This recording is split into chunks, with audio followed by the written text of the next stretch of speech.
Hello, everybody. I have an interesting topic today. Today, the topic is: are you doing well financially or are you not doing well financially? So, this is a very abstract and controversial topic, like many other topics that I like to talk about. And some of you are going to like it, and some of you don't. But let's hear each other out, okay?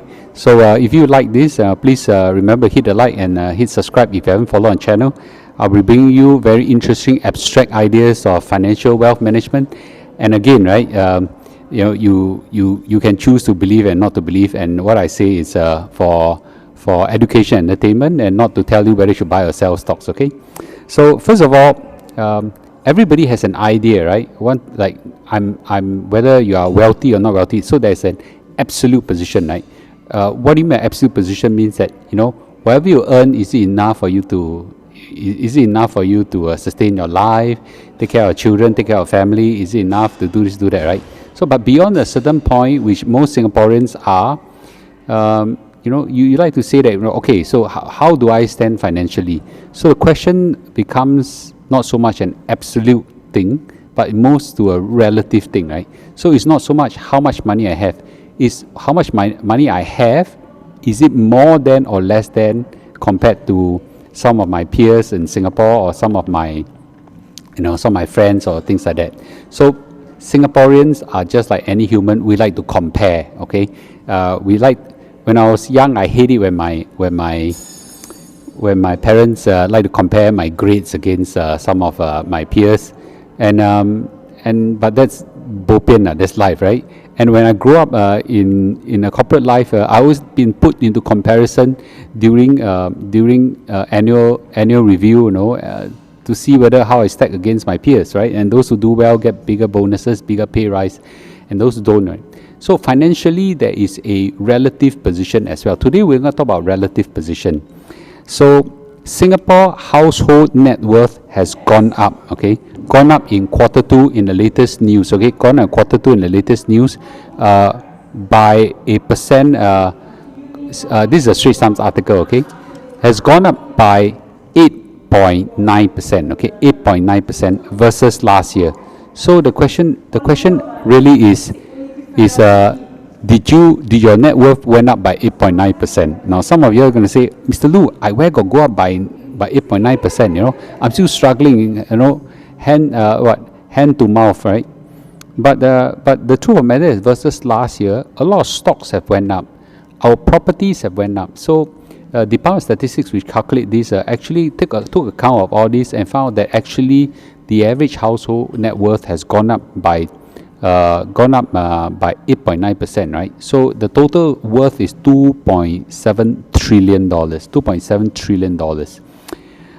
That's despite last year being a very tough year in inflation, and there's recession fears, and interest rate was very high and things like that.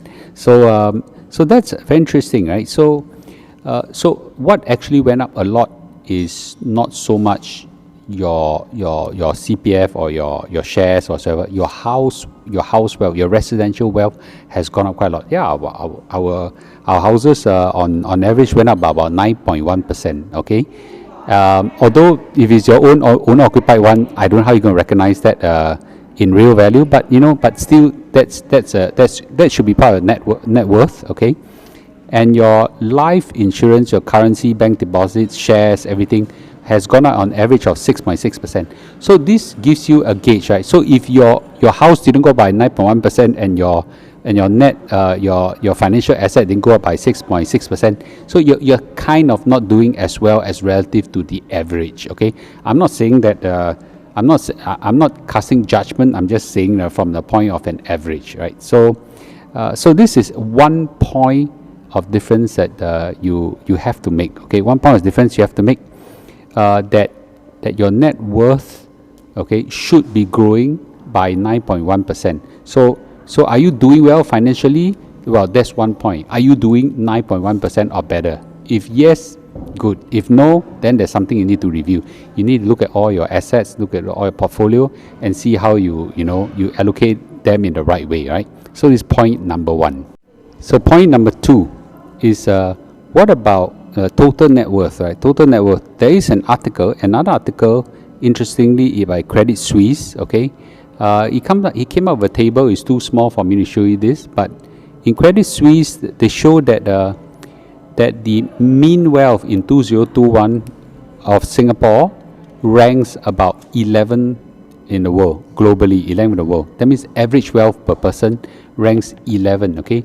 And the number, which is too small for me to show, I don't know you can see there, is 358,000 USD, which translates roughly about $500,000 Sing dollars, okay? So your total average wealth should be around $500,000 Sing dollars. Now take note, this is mean wealth, which is average, right? So you sum up the total wealth and divide by total number of people, you know, that gives you a mean wealth. And but that's not quite right? So that's why there's another way to calculate an average is take the midpoint, right? That's called the median. And if you rank median, then Singaporeans actually fall quite behind. The median wealth of Singapore per adult is about 93,000 USD. So it's roughly about 120 to 130,000 Sing. So maybe the best way to put it is that if you draw a line, the midpoint is where draw the midpoint, that person would roughly have 120 to 130,000. Now, why is there such a big difference when the average is $500,000 and the midpoint is 120,000? Is because there's a small group of rich people with so much wealth that they skew everybody average towards that direction. So in that sense, income inequality is not that good in Singapore, but that's not the point of discussion today. So I would just say that if your average wealth is between 120,000 Sing dollars all the way to $500,000, you are about the average, okay? So anywhere below this bracket, you are probably not as well to do compared to the average. If you're above this bracket, then you are probably well to do, okay? So it's good to do these calculations and see where you stand, okay? And let that be a kind of motivation to help you drive better, right? So if you think that you're doing well, that's good for you, right? Then you can do better, whatever you're doing seems well, right? If you're not doing well, then you should start deploying the right strategy to improve your wealth, right? Be improving your wealth through, better financial management, earn more money by doing the right job, having more jobs, and spend less and manage your liabilities well and things like that. And there's a big part of it that a lot of people miss out in wealth management is managing your CPF, right? Your CPF is also part of your wealth, right? That's where the 1865 movement comes in. I've always taught everybody how to maximize your CPF. So it's quite possible to become millionaire. So if you are a millionaire, then you're far ahead of the average, right? So I strongly encourage everybody to reflect on these points I raised. So from a relative position, relative to last year, the average of us went up. The average of us went up by 8.9%. Okay, so you should do at least you should do 8.9% to keep up with the average.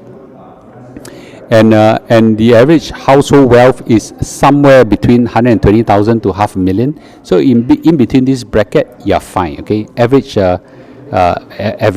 So are you doing better?